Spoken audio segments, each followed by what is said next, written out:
So, welcome back to Third Age Reforged and to the continuing faction overview series that we are doing. And now we will be looking at the first of the Elven factions, or at least a revisitation of all of the Elven factions, because there are no new Elf factions in the game, of course, they were all already there. Some have changed more than others, and we will be starting with ever the fan favourite of Imladris, who probably have changed less than some of the others, but we will still go back over them regardless. And I mean, there's a lot to be said of Imladris' history, of course, because it's completely interwoven with all of the old High Elven lore that is in Tolkien's universe, and there is obviously far too much of that to go into here. But there are relatively few elves in Imladris, and that is definitely played out in their faction as well. They are the most clearly defined high quality faction that the game has to offer, and you know, their low numbers and of course the echoes of the old Noldor that still exist within their weapons and armour definitely speaks to that. But we shall move right on, I think, with having a look at their overall strengths and weaknesses. That will build up a more general picture of the faction as a whole, and then we'll head back over to the grassy plain to see what they have in their roster. So, with regards to their strengths, I've already briefly touched on this, but very high quality. In terms of the quality of the faction overall, certainly in terms of broad strokes, I would suggest this is the most high quality faction that the game has to offer. There are obvious downsides to that, which we'll go into later, but one thing that you're always going to be able to rely upon is that if it comes down to 1 versus 1 fights or equal numbers fights, pretty much every single time you're going to be in with a very good chance of being the favourite at least. There are certain matchups where that maybe isn't the case, but they are very specific. Like I said, in broad strokes across the entirety of your roster, all of the quality that you have at your disposal means that you're going to be in a very good place. This does mean that, especially when battles get a little bit more constricted and you can control things and you can stay ordered with your more limited numbers, you're going to be in a very good place to really lay a lot of hurt down upon your enemy. And I think that this is one of the main reasons why Imladris are so popular. I mean, obviously the lore, the look as well, they're obviously a fantastic looking faction in terms of their style, much of which actually is still a holdover from Vanilla Third Age. One of the main factions, I think, where this is still the case. Actually, there hasn't been a huge amount of movement, at least in terms of their overall silhouette. But yes, I think the quality is also one of the main reasons, because you can get that ridiculously high KD ratio if you are in the right kind of battle with them. Speaking of which, one of the main things that you have in your favour as Imladris, obviously the very high quality is kind of the main thing, but the melee defense and armour combination means that in terms of overall defensive values, you have the highest on average that the game has to offer. It's not too dissimilar to the kind of philosophy that Ered Luin work under, which we've already seen, albeit they do dip a little bit more into that classic dwarven mould of heavy armour, being a little bit more slow and plodding, but a bit more deliberate perhaps in their approach. The elves are always going to be a little bit more fleet of foot around the battlefield, and they're going to have a little bit more finesse about them. But Imladris also twin this with having very high armour values, and of course they have the melee defense to back that up. All of the elven factions have got very good melee defense, and Imladris don't get left behind there. They just twin it with the best armour, which means among the elves they are the most defensively adept, because certainly some more so than others, but the elves do tend to maybe neglect armour a little bit more than many other factions in the game to focus on that finesse. Imladris do not. They have both, and that is one way in which you can keep your more limited numbers alive. And of course, the high-end damage. It's more so at the really expensive bleeding edge of their faction where Imladris enjoy a little bit more in terms of damage values. Some of the other elven factions, which we'll go into at a later date, do prioritise damage across the entire faction, both at long range and in melee, a little bit more than Imladris. Imladris tend to go down that more defensive route more so. However, at the high end of their faction, they do have access to that damage. They have some very good heavy swordsmen. They have some excellent cavalry, which can do a lot of damage off the charge. And they also have a bit of armour piercing at the high end as well, which is also very useful, because it's not a given actually. The elves maybe don't have quite as much of that as some of the other factions in the game do. They tend to rely on just baseline damage alone, but it's always good to have that a little bit sprinkled in to really help your faction in that regard. So yeah, not too much in the way of surprises here for Imladris. Everything about them is geared towards their quality. But that comes, of course, with two very obvious downsides. The first of which is they are a very expensive faction. I don't know if they're the most expensive. I believe they are, in terms of if you were to put out the average cost of every single army across every game that's ever been played in Reforged, I would assume that Imladris are going to be the highest in terms of money spent for all of your units. And again, that shouldn't be too much of a surprise, because when you're having to build your army around some really high-end units like the Elder Enway, who are not even their bodyguard units, but will run you about the same as some other factions' highest tier units, and there is another level that Imladris can go to. So the expense is extreme, and this means that you're going to have to be very clever about how you set up your army, because you simply aren't going to be able to deploy everything Imladris have to offer unless you're being given access to huge amounts of funds because you're greatly outnumbered in a siege, which of course comes with its own downsides, as we've seen several times, where even the highest level of quality might not be enough to get you out of that situation. But in most, where you're fighting on more even terms, you are going to have to be deliberate in how you set yourself up. Imladris do have a number of ways that they can approach battles, both on the open field and in a siege, but you're going to need to really commit to certain things in order to be able to get the most out of them. If you try and be a jack of all trades, because of the expense, you're simply not going to be able to cover all the bases to the extent that you're going to need to get yourself over the line. And a big part of this is the fact that you have low numbers as Imladris. All of the Elven factions suffer from this to a certain extent, but twinned with that high expense that Imladris have, the low numbers are a real concern. Now, Imladris do get around this somewhat by the really high defensive values that I mentioned before.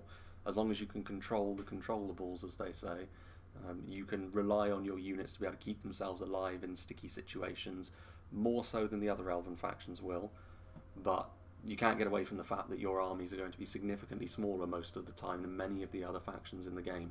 Not necessarily against your fellow elves or the dwarves. Potentially some of the Númenórean factions as well can go for really high quality armies, but even then you're going to likely have a smaller army than they do. You have access to more rank and file units, but this is actually where Imladris, even though they do have the ability to upgrade their armour on the lowest tiers of units.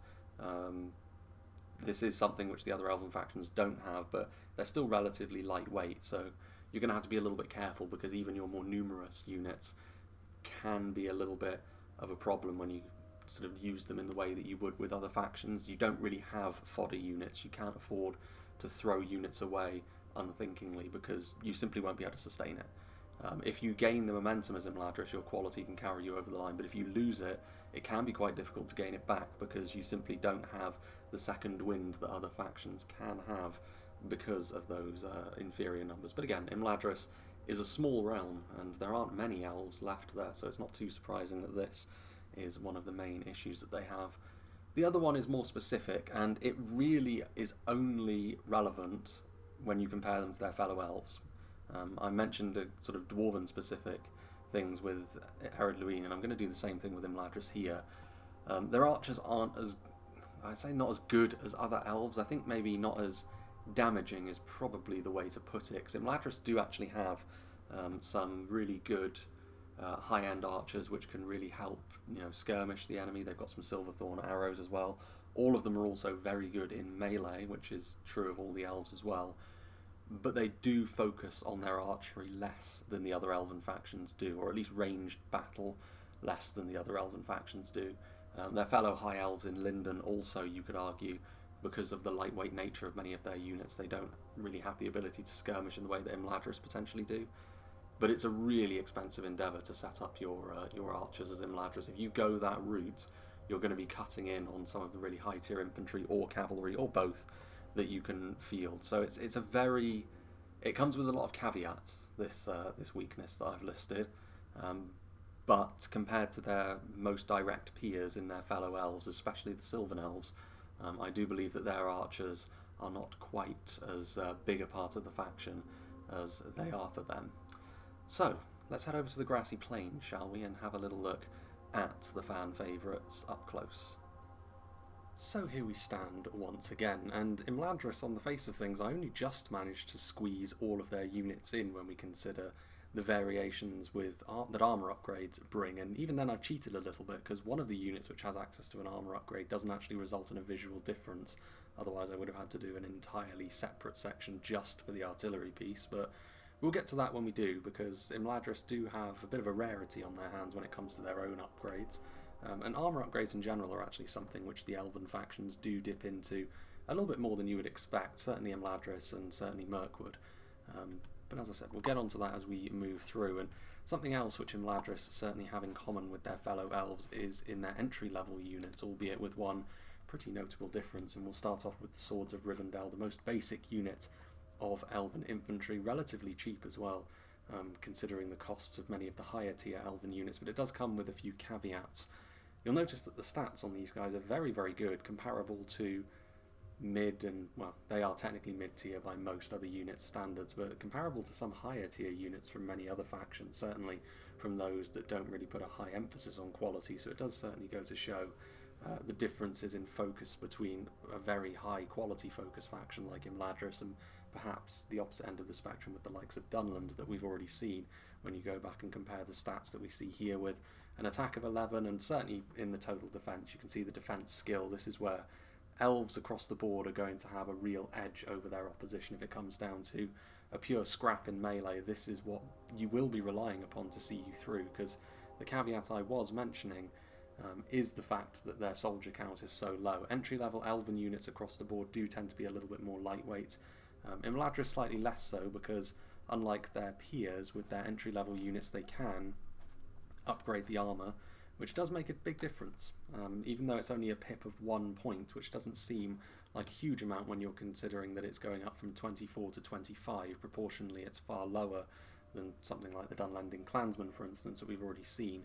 But the survivability on these guys is extra important, because they are ultimately your first wave. They're the closest thing that elves have to an expendable unit, and it's not just true for Imladris, it's true for the others as well, but anything you can do to make them that little bit more durable, you should do. And their armour score at 8 actually is pretty damn good. They are still lightweight because of their numbers, and ultimately if you do compare them to some higher end units from other armour heavy factions, they are still heavily lacking in this regard, which is not true as we move up the tree with Imladris, as we will shortly see. But still, you have to bear in mind that the numbers really are the Achilles heel of Imladris as a whole, really. At this lower end, the recruitment cost isn't such a crippling factor. We will get more into that as we head up the ladder in terms of their quality, as I've already said. But ultimately, if you can get these guys into a straight-up fight where they're well supported, they will punch above their weight in terms of what they're able to deliver for you. But it is the area, really, where you can't simply let your lighter units here at the front do everything all by themselves, as you could do with some of their higher tier units if you were getting to that sort of situation in the late game. So yeah, 550, not a bad outlay for a unit with this cost.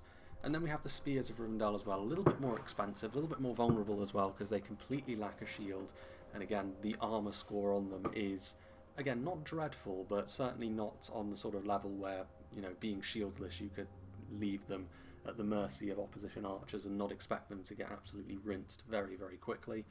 Of course, the bonus fighting cavalry, the effectiveness against armour is a big one.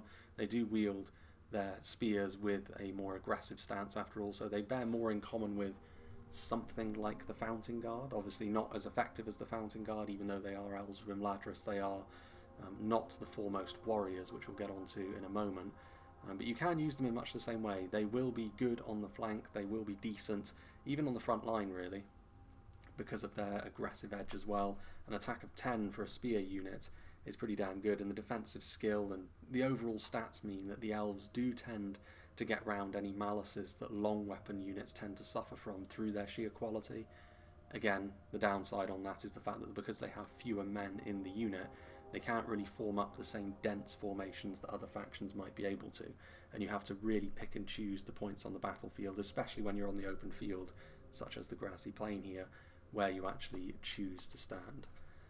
And of course, they have an armour upgrade as well, which is, as we just mentioned with the swords, something which the other elven factions, at least with their entry-level units, tend to lack, and it just bulks them up that little bit more. It puts that emphasis on the defence, which Imladris do have in comparison to their elven peers. A good array of entry-level units, you would say. But most people, of course, will be playing Imladris for the technically high tier on upwards as we move on to here. The Imladris Guardians, the heart of most elven front lines for Imladris, the sword and board infantry. And you can see this is where the total defence does take a significant jump up. This is where the recruitment cost starts to creep higher as well. Although 750 for a unit of this quality may not seem like a huge amount, obviously you do pay the price in terms of the amount of soldiers in your unit. Once again, only 113, that is relatively low, especially for a unit that you're counting on to be that bulwark. You need them to stay alive, and they achieve that through their very high defence values. 34 is obviously monstrously high. There are many bodyguard units which would be happy with a unit with a score of that magnitude, but of course they don't have the numbers around them, so they need that score in order to remain competitive.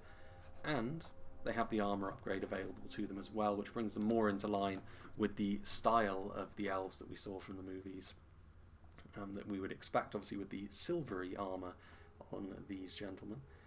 35, obviously, that armour score of 11, the defensive skill of 13, so even though Imladris do place that higher emphasis on the armour, it's really the overall defence which is the main beneficiary of that, because all elves are going to have access to that really high defensive skill, and it's another thing which helps keep them alive in those mosh pit fights in melee on the front line. Very important unit this, and obviously big shield value means that they're not going to be vulnerable to missiles either, so just an all-round defensive stalwart on the front line. Again, you need to be organised as the elves, you need to be very deliberate in your actions, otherwise the numbers will be, or the lack of numbers will be used against you quite effectively against many factions really. But if you can orchestrate the battle in the way that you want, the quality more often than not will pose a very serious question to your opponent, because what do you do against stats like this on a unit which is a mainline force? Many forces need to rely on wrapping around and trying to fight 2v1 or 3v1 where they can. And here we have the high tier elves, which I was debating putting the Imladris sentries next to the Guardians just because it's the same sort of styling with the silver armour as opposed to the gold of the Elder Enway. But ultimately they are a unit that costs 1,000, they are the higher end force, and this is a dedicated unit of pikes, so they have the phalanx formation, very important as well. Obviously pikes are a great force equaliser in many ways because they keep the enemy at arm's length. The elven pikes as well, with an attack of 11, I mean they do tend to do damage more quickly across the board, which is something which many pikes, even higher tier pikes, do lack a little bit of. The Imladris sentries do not have access to a shield, which a few pikes in the game now do, but it's one of the instances really where Imladris maybe edge a little bit more compared to other factions at the very least towards a more aggressive style, where they're able to do a little bit more damage with a unit which is typically more defensive, but they don't have that, that extra bulk of a shield which can help against arrow fire, of course, but the armour is still 11, so they are still reasonably protected against that sort of thing. But if you are playing as Imladris, you should definitely steel yourself for the fact that if these guys are left unshielded and unsupported, arrows will be coming their way. They will be one of the first choices of target naturally, especially for a unit that costs 1,000. But they can be a really important tool on the front line, both in a choke point in a siege and on the open field, to make sure that your centre remains strong. When it comes to units that can be used a little bit more freely on this level, however, that's where the Elder Enway come in. They have remained pretty much, well, definitely unchanged visually ever since Manila, when these guys were the High Elves. Elder Enway Spearmen, again, a unit that costs 1,000.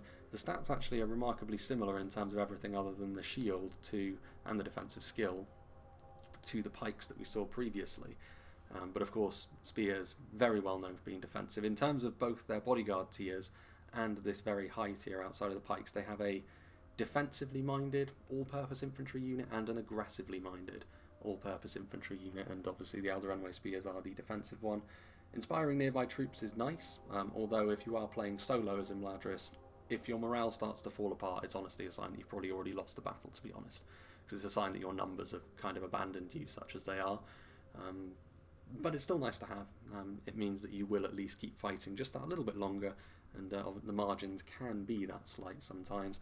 Shield wall is nice, but again, that's more of a thing in a siege battle where you're trying to clog up a defensive point, and bonus fighting cavalry as all spears have. But the attack of 12, the monstrously high defensive values once again, that is the sign of an Imladris unit, really. The calling card.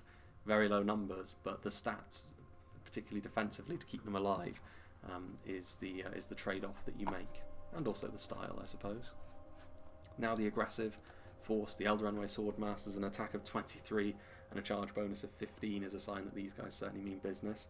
It's a little bit more difficult across the board in Medieval 2 to use shock infantry as effectively as it is cavalry, because they don't have the manoeuvrability. You have to commit to a charge earlier in order for it to be effective, and the opposition can often react to that. So charge bonus on infantry is nice, but it's not as devastating as it can be on cavalry units. But if you can land the charge in conjunction with an attack of 23, you're going to do a huge amount of base damage. Now obviously, one of the dividing lines of shock infantry is whether they're armour piercing or not. The Elder Swordmasters are not. But if they were, they would have an attack far lower than 23 anyway, so it's the trade-off that you have. More reliable all-round damage at the expense of specialised damage.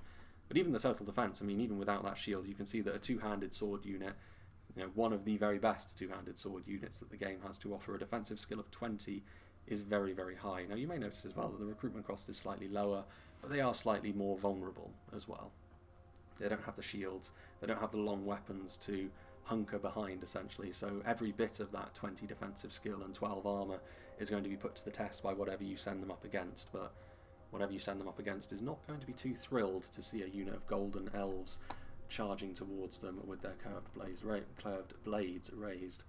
They also frighten nearby enemy infantry, so if you can get that charge off when the enemy line is wavering, chances are they're going to run, or they will do very quickly after they realise how outmatched they are. Now for the bodyguards, and unsurprisingly for a force so devoted to quality, they have two. Again, a defensive and an aggressive option. The defensive one, the Gwythi Arthand, one of the most durable units of bodyguard spears, if not the most durable unit of bodyguard spears that the game has to offer, really. A total defense of 38 is extremely high, with a hit point value of 2. You're going to have to kill a unit with a total defense of 28 twice in real terms in order to be able to finish them off. They too can inspire nearby troops. Bonus fighting cavalry, of course, as spears do. Spear malice in effect.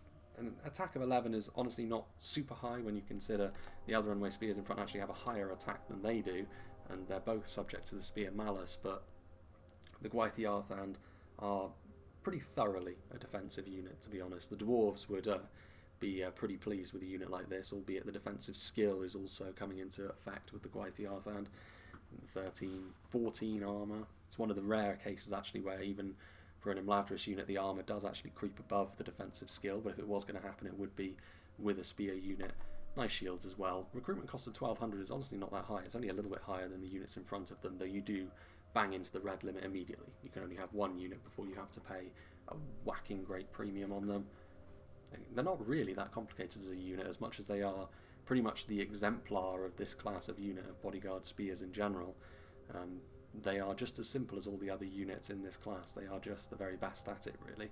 83 as well, so you have a fair few of them, 20 more than the unit just to their side here, the aggressive bodyguard unit, the Gwythi Myrdain, formerly the Smiths of Eregion way back when, wielding now dual hammers, so they do have that extra defensive skill that comes along with being a dual wielding unit. It sacrifices a little bit of the damage they had when they were a dual wielder, but to be fair, when you've got stats of 20 and 15 and you're effective against armour, I mean, there's not really a huge amount of a letdown there. And of course you have the extra bonus of having 3 hit points in melee.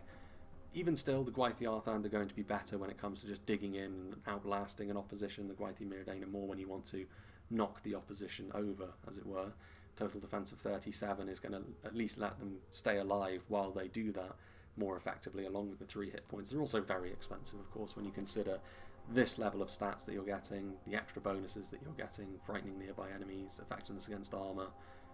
You're going to have to pay a premium, ultimately. And as far as infantry units go, I don't know if they are the most expensive. We'll see as we go through. But they may very well be, or jointly the most expensive, and rightly so when you see this sort of thing. Defensive skill of 22. They do actually have a slight shield value as well, just to help mitigate some sort of arrow damage, but that isn't going to be enough if they're under concerted pressure in that regard. That's where the shields of the spears may help. Now, we move on to an area where I did mention in the weaknesses of Imladris that they're not quite so archer-centric as their elven cousins, and that does hold true, but it's compared to the other elves, because compared to most other factions in general, once again we'll be seeing sky-high stats. Even here with the entry-level Norrötiano warriors, pretty effective in melee is their main calling card as well. When they pull out their twin axes, it means that they can more effectively defend themselves if they're closed in on, which is nice. It's going to be all hands to the grindstone really when you're playing as the elves anyway, because generally speaking your numbers are low enough to the point where your archers need to get involved, and all of them most certainly can. So the melee attack of 11, again good defensive scores, the armour being a little bit lower, but then they are again that entry level force. You can't upgrade the Norrötiano warriors either, but the base of 11 is fine, and the defensive skill from being a dual wielder is also decent. Entry level archers will not really have an attack of 7 outside of the elves, but then you have to remember the lower numbers, again slightly lighter armour in comparison to maybe some other more skirmish heavy factions, which is a little bit of a concern. Volume of fire is important with the archers.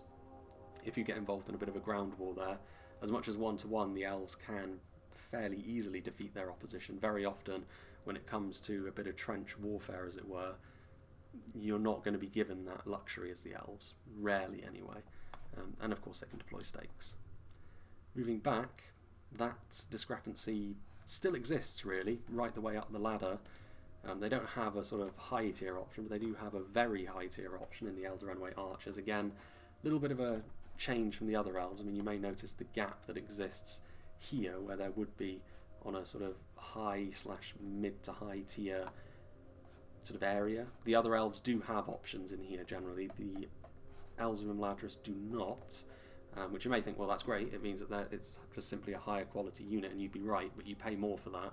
And like I said, volume of fire is going to be important. If you spend 2,000 on Eldarenway Archers, you need to be winning that skirmish fight, and with only 200 men, or elves I should say, there's no guarantee that you're going to be able to do that. So if you're going archer heavy, which Imladris can, you really need to make sure that you're going to be able to win it. But having said that, it is an option. I mean, when you consider these stats, again, defensive skill and melee attack, it means that they're very much going to be able to get involved in melee, as you would demand of a unit that costs this much really. Not to the same level as the other Eldarenway, but again, you have that ranged attack anyway. Missile attack of 9 is high for a heavy archer. Again, it slightly equalises the numbers discrepancy which they may be facing off against when you consider forces like Gondor, who have the veterans of Osgiliath and the plate Gondor archers. The outnumbering effect is still a concern, but certainly, especially if you're playing in team games, the quality of the elves in conjunction with the numbers of perhaps a Western Kingdom of men can be kind of an unshakable ranged force. But if you're playing alone as Imladris, this is something that you do need to be wary of. But having said that, if the enemy comes unprepared for a skirmish fight with you, you can very much bully them. It's the catch-22. It's the one area, in infantry terms, quality is always going to be Imladris' friend, and the lack of numbers can be mitigated, but in archery terms, it is slightly more of a concern, shall we say, which is why I pointed it out in the intro. And now we have a real rarity really, the God Helim Ainau, not really in terms of what they're capable of doing at range. They have access to the Silverthorn arrows, which many other Elven bodyguard archers have access to as well. Lothlorien and Mirkwood have a similar kind of unit, although perhaps in typical Imladris fashion these guys are more defensively orientated, where those two are both two-handed swords in melee. These guys are sword and board, which gives them a bit of a shield value, makes them better in a skirmish fight. So again, something else that you can add to the roster. Very expensive at 1,300, 2 hit points, obviously very good in melee, but they are one of very few bodyguard units that the game has to offer that have a visual armour upgrade model for them. And this is definitely an out-and-out bodyguard unit, unlike the veterans of Osgiliath from last time, where they're more of a specialist kind of very high tier unit rather than a bodyguard tier unit, I would suggest. When you get into this sort of thing, there can be no doubt that they are the highest of the high. And again, good stats. Very good again if it gets isolated into a 1v1 archer situation, both in melee and at range. You would back the God Helim to get that job done. It's more a case of folding it in with the rest of the roster and the numbers discrepancy where things can unravel a little bit there. But again, it's a catch-22. Again, you would imagine though that with the God Helim, you're going to see them, I think, in most compositions, certainly if you're in a defensive siege or even an offensive siege, because you can start knocking the enemy around with those high mass arrows. But the silver thorns are a difficult thing to quantify because it really depends on what you're firing them at. They can help disrupt advances, but that's a very specific niche, and they can disrupt the firing rhythm of a unit that they're trading with, but they can only do that to one unit at a time. So it's one of those things that you need to make a judgment call, and if you get that judgment call right, they can be extremely effective indeed.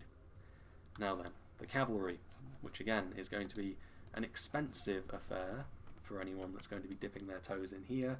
Riders of the Broinen are the horse archers, and 850 for a unit of horse archers is a bit of a risk. There's a time and a place for this. There are forces for which I think Imladris would not want to go toe-to-toe with in terms of horse archery, again because of the numbers more than anything else. If you're considering a force like Rohan or Khand, they're just going to be able to swamp you underneath just a hailstorm of their own horse archers.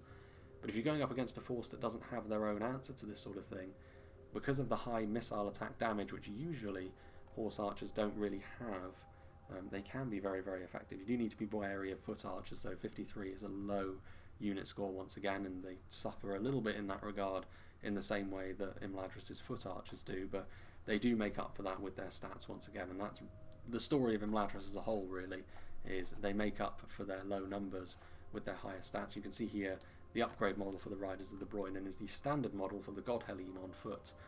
Just gives them that little bit more solidity, mitigates the weakness that they have against foot archers a little bit, but that weakness against foot archers is pretty much universal for horse archers. If they find themselves up against a force which is engaging in tactical geometry and box drawing, then the horse archers struggle a little bit. But if it is a broken field, this is the kind of unit that can be utilised to very good effect if you can micro them effectively enough, especially with the damage that elven archers are known to do.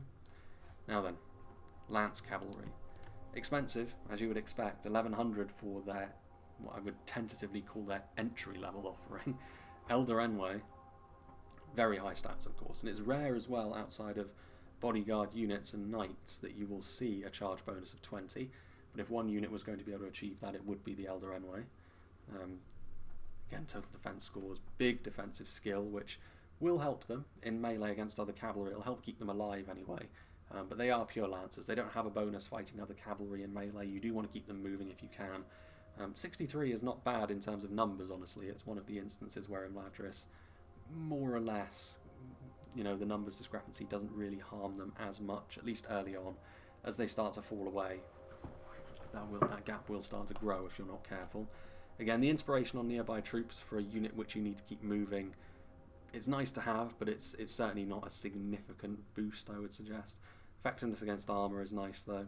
Again, off that charge, it's going to be absolutely devastating. But you do need to keep them moving. I mean, it's the same thing with any cavalry that wields a long weapon, really. And then the bodyguard cavalry. This is the instance you may notice. They do have an armour upgrade, actually. So normally their armour score would be 12 rather than 13. The main difference, though, and I did check, was the fact that the Gwythi Rockdor don't visually change with the armour upgrade, which is pretty rare, actually, in the game in and of itself. Mostly that will take an effect, but they already look fairly resplendent as they are, with their silvered armour, sort of the old school Smiths of Eregion style on horseback with their long lances. You'll scarcely find a more well-rounded unit of cavalry that the game has to offer. In terms of lance knights, as I've said before, they are pretty much the most well-rounded because of their armour, their total defensive skill, the fact they have a bonus fighting cavalry, the fact that they have that armour-piercing charge. They have everything going for them, bound up in the superior craft of the Noldor, the baseline defensive skill of the elves, the fact that they have everything that a standard unit of knights should have. It's hard to argue against them, really, in terms of that being that all-rounder.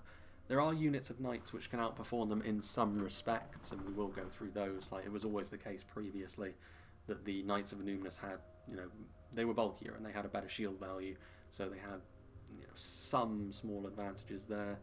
Some of their more lightweight elven cousins, you know, they're going to be able to, you know, boast slightly higher defensive skill, which again, if it comes down to a pure scrap in melee, can make the difference. But when it comes to all round, I would stick my neck out and say that these guys are probably the best units of knights that the game has to offer, which is not too surprising again, if that is the case for an Imladris unit. Although, you know, previously, of course, that crown did go to Dol Amroth, but I think they had a vastly inflated armour score, so I think they've been brought back into line with the rest now. And finally, the ballista. Not too much to say about the ballista. It's the only unit of artillery that the elves have. I mean, that is something to be said. It lacks the splash damage power that a catapult, a trebuchet, or any of the other types of artillery that you may care to mention. So if you do dig into a defensive point, that's one of the most effective ways that you can deal damage. And that's not really an option for the elves. The ballista is a more conservative artillery piece, but it's also more universally useful. You can ultimately still fire it into a choke point and it will still do very significant damage, and the enemy will flee at the sight of being hit by artillery over and over again. And we've seen in the recent tournament as well how ballistas can be very effective on the open field also, sniping out enemy artillery, putting pressure on the opposition as well. And you don't really expect Imladris to really have a huge emphasis on artillery anyway, it being playing a more supporting role to the other very heavy hitters, in particularly their high tier infantry and cavalry, I would say, is something that we've seen already and will probably continue to see. But they do have the long weapons, so a bonus fighting cavalry means that you can at least rely on them to not fold under cavalry pressure immediately. But they are still relatively lightweight, and you will still need to protect them, of course, from arrow fire and from cavalry. But if you can do that, it can be a very good battlefield controlling tool, which Imladris do need to do. If chaos is allowed to reign, that's where their low numbers can be a problem for them. But if you manage to keep control of things, well, I mean, the quality, as you've seen from the stats throughout their roster, can be something which opponents will find incredibly difficult to overcome, as we saw in the recent tournament as well. So, the fan favourite, Imladris, mostly due to their style and their position in the lore, I would suggest, but they're not all show. They definitely have the ability to back it up with the numbers that they have attributed to them. But as I've said throughout the video, like, if you really do need to take stock of those low numbers, and you really need to settle on a plan and stick to it. Otherwise, the low numbers can and will be used against you. But if you can manage that, the quality will do a lot of heavy lifting for you, especially in a defensive siege, of course. Offensive sieges are a little bit more difficult for the elves overall because of their low numbers. Not impossible, but difficult. So, what shall we do from here? I think we will move on to not completely the opposite end of the spectrum, but as close as you can get without being so. I think we will move on to an orcish faction next, which we haven't looked at since this series restarted. And what better place to start than with the centre of all evil in Middle-earth. We'll move on to Mordor next, I think. So I hope you enjoyed this, and I hope you'll join me for that.